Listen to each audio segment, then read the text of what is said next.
요한복음 12장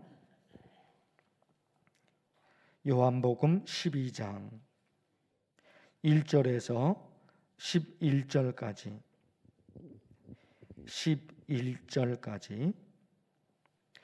6월절 엿새 전에 예수께서 베다니에 이르시니 이곳은 예수께서 죽은 자 가운데서 살리신 나사로가 있는 곳이라. 거기서 예수를 위하여 잔치할세 마르다는 일을 하고 나사로는 예수와 함께 앉은 자 중에 있더라. 마리아는 지극히 비싼 향유 곧 순전한 나드 한 근을 가져다가 예수의 발에 붓고 자기 머리털로 그의 발을 닦으니 향유 냄새가 집에 가득하더라. 제자 중 하나로서 예수를 잡아줄 가룟 유다가 말하되 이 향유를 어찌하여 300데나리온에 팔아 가난한 자들에게 주지 아니하였느냐 하니, 이렇게 말함은 가난한 자들을 생각함이 아니요 그는 도둑이라 돈기를 맞고 거기 넣는 것을 훔쳐 가미러라. 예수께서 이르시되 그를 가만두어 나의 장래할 날을 위하여 그것을 간직하게 하라. 가난한 자들은 항상 너희와 함께 있거니와 나는 항상 있지 아니하리라 하시니라. 유대인의 큰 무리가 예수께서 여기 계신 줄을 알고 오니 이는 예수만 보기 위함이 아니요 죽은 자 가운데서 살리신 나사로도 보러 함이로라. 대제사장들이 나사로까지 죽이려고 모의하니 함께 읽습니다. 나사로 때문에 많은 유대인이 가서 예수를 믿음이로라. 아멘. 마리아와 마르다가 예수님 위해서 잔치를 베풀었습니다. 왜냐? 아시는 대로 오빠가 병들어 죽었는데 예수님께서 살려주셨습니다. 죽은 오빠를 예수님이 살려주셨으니까 너무너무 감사하죠. 그래서 예수님을 집으로 초대합니다. 그런데 마리아가 비싼 향유를 예수님의 발에 부어드리고 자기 머리카락으로 예수님의 발을 닦아드립니다. 어떤 마음으로 마리아가 그랬을까? 예수님께 식사 한번 대접하는 그것만으로는 오빠를 살려주신 예수님의 은혜를 다 갚을 수가 없는 겁니다. 집으로 초대해서 식사 한번 대접하는 거, 그것만으로는 안 되는 거예요.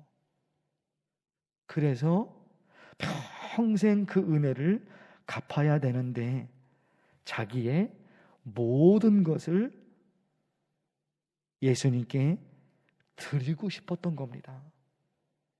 이렇게 한 번 초대해서 식사 대접하는 거, 이것만으로는 그 은혜를 갚을 수가 없잖아요. 평생 갚아야 되는데 결국 자기 모든 것을 예수님께 드리고 싶은 마음, 그 마음이 마리아에게 있었단 말입니다. 성도들이 11조를 드리고 봉사하고 애를 쓰시죠. 그게 은혜를 모르면 아까워서 못합니다. 은혜를 모르면 그게 아까워서 못해요. 신앙 좋은 우리 자녀들 취직합니다. 처음으로 월급을 받으면 11조를 떼는 거, 그거 둘째치고 첫 월급을 통째로 하나님께 드립니다. 은혜를 모르면 아까워서 못해요. 은혜를 모르면 아까워서 못해요. 은혜를 압니다. 하나님의 은혜로 직장에 들어가게 되었구나. 이게 내 능력이 아니라 하나님의 은혜구나. 은혜를 아니까 통째로 드려도 그게 아깝지가 않아요. 이런 게 있잖아요.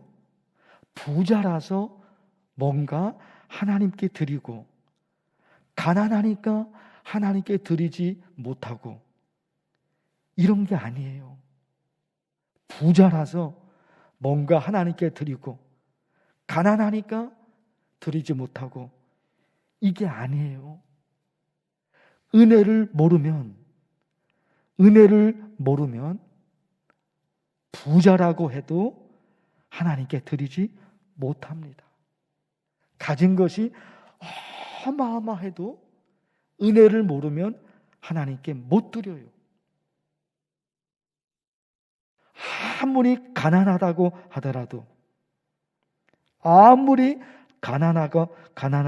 하더라도 은혜를 알면 드릴 수 있어요.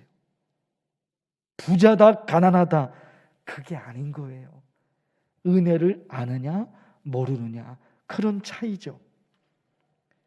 자녀들 볼까요? 우리 집안의 자녀들 누가 부모님에게 효도할까요? 누가 부모님에게 효도할까요? 자기밖에 모르는 자녀는 좋은 직장에 들어가서 넉넉하게 돈을 버는데도 자기밖에 모르는 자녀는 자기 쓰기에 바빠요. 부모님께 드리지 못합니다. 자기밖에 모르니까. 좋은 직장에 들어가서 넉넉하게 돈을 벌어도 부모님의 은혜를 모르고 자기밖에 모르니까 자기 쓰기에 바쁩니다. 부모에게 잘 못 드려요. 그러나 부모님의 은혜를 아는 자녀는 돈을 적게 벌어도 부모님의 은혜를 아니까 자기 쓸 것 안 쓰고 그걸 아껴두었다가 부모님에게 드립니다. 그렇죠, 여러분? 이게 많이 가졌느냐 아무것도 없느냐 이게 문제가 아닌 거예요. 은혜를 아느냐 은혜를 모르느냐 하는 겁니다. 마리아가 비싼 향유를 예수님의 발에 부어드리고 머리카락으로 닦아드리죠. 예수님의 발을. 그때 예수님께서 하신 말씀이 이 말씀이에요.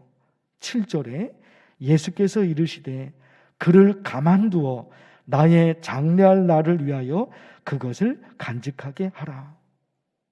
머지않아 내가 십자가에서 못 박혀 죽을 텐데 마리아는 그걸 알고 나의 죽음을 슬퍼하고 있는 거다. 예수님이 그렇게 말씀하신 거예요. 여기 있잖아요. 마리아가 예수님의 죽음을 알았을까 몰랐을까? 마리아가 예수님의 죽음을 알았을까 몰랐을까? 그거는 성경에 기록되어 있지 않으니까 그건 모릅니다. 마리아가 예수님의 죽음을 알았을까 몰랐을까? 거기에 대해서는 뭐라고 말할 수가 없어요. 그러나 자기도 모르는 사이에 마리아는 예수님께서 십자가에서 죽임당할 것을 준비하고 있어요. 자기도 모르는 사이에 그녀의 행동은 예수님의 죽음을 준비하는 행동이었던 거예요. 이스라엘 고대, 지금 말고 고대 유대 민족의 장례 문화를 한번 찾아봤어요. 고대 유대인들의 장례 문화.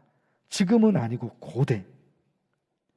그때는 사람이 돌아가시잖아요. 그러면 그 시신을 돌무덤에 안치해 둡니다. 돌무덤에. 그리고 그 시신이 이제 썩잖아요. 그 살이 썩어서 이렇게 없어집니다.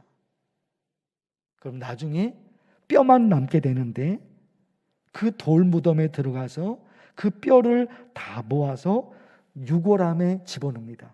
이게 2차 장례인 거예요. 1차 장례는 돌아가신 그분을 돌무덤에 안치해 두는 거. 이게 1차 장례예요. 그리고 그 육체, 그 몸이, 그 살이 썩잖아요. 다 없어지고 나중에 뼈만 남으면 그대로 두는 것이 아니라 그 뼈를 다 모아서 유골함에다가 다시 두는 거예요. 그렇게 함으로써 장례가 맞춰지게 됩니다. 그 살이, 그 시신의 살이 썩는 기간이 1년이 걸리는 거예요. 1년이 걸리는 겁니다. 그러니까 1년 있는 동안에 그 돌무덤을 잘 보관을 하죠. 그리고 유족들이 그 돌무덤에 들어갔다 나왔다 이렇게 한단 말입니다. 그런데 살이 썩는 냄새가 얼마나 그게 그렇잖아요. 그러니까 이 장례 문화에 절대적으로 필요했던 것은 향유였던 거예요. 시신이 썩는 그 냄새를 중화시키려면 원액에 가까운 향수죠. 그게 절대적으로 필요했던 겁니다. 그러니까 향유를 부었다, 향수를 부었다. 이게 유대 민족에게 있어서는 장례 문화를 생각하게 하는 그거였단 말입니다. 마리아는 자기도 모르는 사이에 예수님의 죽음, 예수님의 장례, 그거를 마리아는 준비하고 있었던 거예요. 하나님의 은혜가 한두 가지가 아니죠. 가장 큰 은혜가 있다면 십자가의 은혜죠. 가장 큰 은혜. 이 예수님의 발에 향유를 붓고 또 머리카락으로 닦아드리고, 이 말씀이 요한복음에만 있는 것이 아니라 마태복음에도 있고 누가복음에도 있고 그래요. 내용은 조금 다릅니다. 누가복음에 있는 말씀은 오늘 말씀에는 마리아 이렇게 나오죠. 누가복음에 있는 말씀은 그 이름이 없습니다. 또 마리아가 아니에요. 그냥 죄를 지은 한 여인입니다. 누가복음 말씀에는 죄를 지은 한 여인이 예수님에게 다가와서 그렇게 했다는 겁니다. 그 모습을 보고 바리새인들이 예수님을 비난하단 말입니다. 죄를 지은 여인이니까 부정한 여인이에요. 부정한 여인이 예수님에게 다가와서 예수님의 발을 만지는데도 예수님이 가만히 둔단 말입니다. 그러니까 바리새인이 그 예수님을 비난하는 거예요. 그때 예수님이 이런 말씀을 하십니다. 공동번역. 이 여자는 이토록 극진한 사랑을 보였으니 그만큼 많은 죄를 용서받았다. 적게 용서받은 사람은 적게 사랑한다. 무슨 얘기인지 아세요? 누가 정말로 그 은혜, 그게 얼마나 큰 은혜인지 누가 정말로 알 것 같으냐? 용서받았어요. 너무너무 감사하고 이 은혜가 너무너무 큽니다. 누가 그런 마음을 가질 수 있을까? 이게 큰 죄를 지었다, 작은 죄를 지었다, 그게 아니라 절대로 용서받을 수 없었던 인간인데, 절대로 용서받을 수 없었는데 저분이 나를 용서해 주셨구나. 이 마음이 큰 사람이 그 은혜를 알아요. 그 감사를 알고 그 감격을 알아요. 죄를 많이 지었다, 죄를 적게 지었다가 그게 아니에요. 나는 정말로 용서받을 수 없는 죄를 지었는데 이 죄는 도저히 용서받을 수가 없는 거예요. 근데 용서를 받았어요. 내가 지은 죄가 얼마나 끔찍한 죄인지 이걸 아는 사람이 그 감사와 그 은혜가 그렇게 큰 거예요.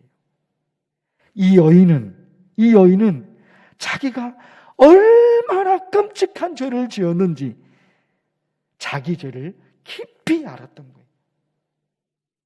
근데 예수님이 용서해 주시거든요. 사람이 참 그런 것 같아요. 어떤 현상, 그 어떤 현상, 그것만 머무는 것이 아니라 아느냐 하는 거예요. 아느냐. 부모님의 은혜를 알아요. 부모님의 은혜를 알아요. 그러니까 가진 것은 없어도 자기 쓸 거 쓰지 않고 아껴두었다가 부모님께 드려요.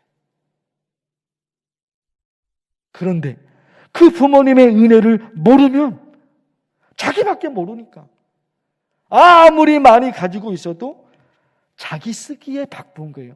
자녀라도. 그게 있는 거예요. 우리 신앙이 그런 거죠. 어떤 현상, 지금 내가 많이 가졌느냐 적게 가졌느냐 그 문제가 아닌 거예요. 하나님의 은혜를 어느 정도로 아느냐 하는 거예요. 내가 지은 죄가 어떤 죄인가 이거 아느냐 모르느냐 이거거든요. 이 정도는 아무것도 아니야. 그러면 누가 용서해 줬는데 그 감사가 아무것도 아니죠. 내가 지은 죄가 아무것도 아닌 거예요. 그럼 누군가가 나를 용서해 줬죠? 그 용서의 깊이, 그 감사의 깊이, 그 은혜의 깊이가 아주 얇단 말입니다. 그런데 내가 큰 죄를 지었든지 작은 죄를 지었든지 내 죄가 내가 보기에는 이게 너무나 큰 죄예요. 용서받을 수 없는 거예요. 그 인식이 된다 말입니다. 그러니까 이게 있잖아요. 나의 생명 드리니 찬송, 나의 생명 드리니 손과 발을 드리니 나의 음성을 드립니다. 나의 보물을 드립니다. 나의 시간을 드립니다. 그래도 아깝지가 않아. 이게 있어요. 이게. 드리긴 드려요. 드려야 되니까. 그런데 아까운 사람들이 있는 거예요. 이렇게 하기는 해요. 그런데 아까운 거예요. 이런 게 차이라 말입니다. 오늘 우리 간절히 여러분 기도할 텐데요. 참 어떤 그 순수한 것이 있잖아요. 그 깨끗함. 뭔가는 하는데 먼지가 끼어 있어요. 근데 뭔가 순수한, 뭔가 깨끗함이 있단 말입니다. 우리 그런 신앙으로 살아갈 수 있도록 간절히 기도하면 좋겠어요. 주의 이름을 부르면서 기도합니다. 주여! 하나님의 말씀, 하나님, 이 말씀을 통해 우리가 어떤 신앙의 삶으로 이어가야 하겠습니까? 마리아, 오빠를 살려주신 예수님의 은혜, 그 갚을 길이 없습니다. 그러기에 가장 귀한 것도 가지고 있던 것, 모든 걸 예수님께 다 드려도 이게 아깝지가 않습니다. 하나님, 은혜를 알면 가게 되죠. 은혜를 모르면 아무것도 못합니다. 가진 것이 많은 부자냐, 아무것도 없는 가난한 사람이냐, 그게 아니었던 것입니다. 그 은혜를 아느냐 모르느냐, 자기밖에 모르느냐 아느냐 모르느냐, 그것이 우리의 삶에, 우리의 신앙에도 절대적인 영향이 되었습니다. 하나님, 무엇보다도 하나님의 은혜, 갚을 길 없는 하나님의 은혜, 나를 용서해 주신, 나를 위해서 그 십자가에서 죽으신 예수님의 은혜, 내 죄를 용서해 주신 은혜, 그거 하나님 무엇으로 갚을 길이 있겠습니까? 모든 걸 하나님께 다 드려도 그 은혜를 생각하면 조금도 아깝지가 않습니다. 그래서 나의 생명도 드리고 내 손과 발도, 나의 음성도, 나의 보물도, 나의 시간도, 내 모든 것도 하나님께 다 드립니다. 하나님 찬양하고 있습니다. 우리 이런 신앙, 이런 믿음으로 살아가게 하여 주시옵소서. 그래서 하나님께서 항상 하나님께서 내 신앙을 인정해 주시고, 하나님과 나의 관계가 하나님의 지키시는 것을 인도하시고, 날마다 하나님의 은혜를 생각하고, 날마다 감사를 이 마음에서 풍성하게 흘러나오는 그런 신앙으로 우리 성도들 살아가게 하옵소서. 오늘 하루의 삶도 하나님의 말씀이 내 삶을 끌어가고 기도 없이 어떻게 살 수 있겠습니까? 기도 없이 어떻게 살아갈 수 있습니까? 그러기에 하나님의 말씀을 붙들고 하나님의 은혜를 받고 하나님 도와달라고, 하나님 붙잡아 달라고, 오늘 하루도 함께 달라고 매달립니다. 이 믿음 가운데, 이 기도 가운데, 이 마음 가운데 주께서 함께 해주시고 오늘의 삶도 하나님께서 이끌어 주시옵시고 하나님 원하시는 삶을 살아가고 한 걸음 한 걸음 믿음의 발걸음을 옮기게 하여 주시옵소서.